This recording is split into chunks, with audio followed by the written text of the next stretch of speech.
But I think it's also important to know, if you've got ideas of suicide ideation, you can call this number and talk to somebody. And it will go to Boys Town. Somebody here in Nebraska, almost all the calls will come in here into Boys Town. And Boys Town has a lot of experience with this. They started providing hotline services back in 1989, and there's Lifeline service back in 2005.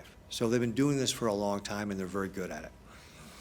I think it's also important to note that if you're a loved one or a friend of somebody who you are concerned about, you can also call this number to be able to help get resources. And this is one of the things I think we can all participate in helping our neighbors by looking for those signs of suicide. And really do want to ground us in this 988 project. And what it really does is provide the opportunity for hope and connection, someone to call, and ultimately save lives of Nebraskans. And so I want to share an email I received from a person, a family, that accessed the 1-800-273-TALK line. It says, as a parent, I never want to have to ask for help. As a parent, I do not want my children to struggle with depression, drug addiction, suicidal ideation. But when these struggles become a reality in our home, the Suicide Lifeline saved my son's life. Through calling the Lifeline, he was able to connect with someone who listened without judgment, was empathic, and was able to provide immediate referrals to life-saving resources. The Lifeline provided the help and the healing resources that we as a family need to support my son as he begins his journey of recovery. And that was signed Jack. So ultimately, the system that we want to design has three components. Someone to call, which is now going to be 988, and we also have our crisis service numbers in Nebraska. Someone to respond, which is our mobile crisis response teams, which we have all across the state. And then somewhere to be referred or somewhere to go. And we have great services across Nebraska, but the somewhere to go is still an opportunity for us to continue to grow services, easier and earlier access. And there are a number of partners planning some development. So over the next couple years, I'm really excited.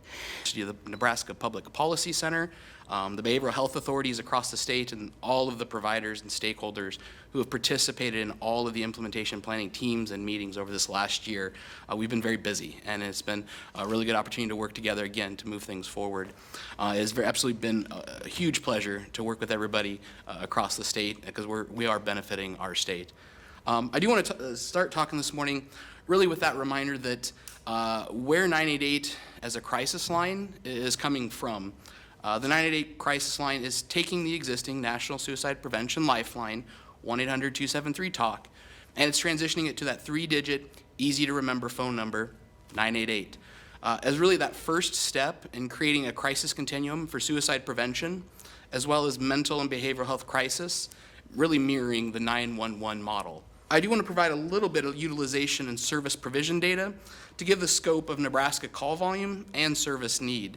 In 2021, Boys Town handled 8,777 Lifeline calls from Nebraskans. Of those, we were able to de-escalate 97.1% of Nebraska callers to the Suicide Prevention Lifeline without requiring external emergency intervention. Additionally, we provided crisis support to 12,008 callers to the Nebraska Family Helpline. In June of this year, we've received 1,073 calls to Lifeline from fellow Nebraskans with a 93% answer rate. Through the first 6 months of 2022, call volume to Lifeline Local, so Nebraska, is up 16% over the same time period in 2021. Fields a number of mental health type related calls. The vast majority is suicide related, where it's current ideation, they're in current thoughts, where they're experiencing that. I think a large percentage of callers would be diagnosed as severe and persistently mentally ill. And I don't have the numbers in front of me on that because I haven't been doing it long enough to know, but I'm sure there is plenty of research out there that give you a specific data point there. But so between the severe and persistent mental illness and that current thought of suicide are really the two largest driving factors for callers to Lifeline. as it relates to overall suicide completion and those percentages, the social science has very much evolved over the last decade, and there's a number of different things you can read and lots of different things that are attributed to the cause. I think if you want to dive in, look at social media, look at opioid addiction, look at just all the different social upheaval, and you start to see, again, there's lots of social science that can, and one's gonna say this, another's gonna say that. In the end, people are very uncomfortable, and they're finding ways out, unfortunately. And so with that increased mental illness comes increased suicide. So I think. So Kyle, do you have any demographics on men versus women, age differentials or anything like that? So yeah, I didn't bring the specific demographics.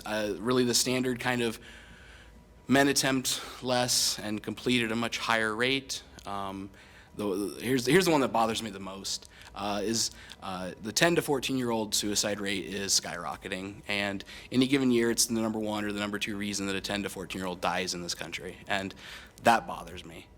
I probably shouldn't get personal up here, but that bothers me. And so when you want to start talking about suicide and you look at those younger populations and their increasing rates of suicide, that's where we really need to start maybe coming up with some answers as far as why is this occurring, as well as what do we want to do about it. I think we're all this is put together like, what are we going to do about it? But let's keep asking the questions, what are we going to do so we don't have to do something about it? So. If you or someone you know is experiencing thoughts of suicide or having a mental health crisis, call 988 for free confidential support. The Suicide Prevention Lifeline has a new number. When you call, text, or chat 988, you will be connected to a trained crisis counselor who will listen to your concerns. There is hope, and the Lifeline works. Just call, text, or chat 988. Great, thank you very much, and thank you all again for being here for our announcement with regard to 988. Again, it's going to be rolling out starting July 16th, and it will be transitioning from the 800-273-TALK to the 988, though you still will be able to call 800-273-TALK. If that's what you've got memorized and you want to call that, you can still call that, but 988 should be easier for most people to remember. So we're excited to get that roll out. And Kyle, thank you very much for all the help that Boys Town has provided to the state over the years, and continuing to work with you going forward. And Sherry, thanks for all your work in the Division of Behavioral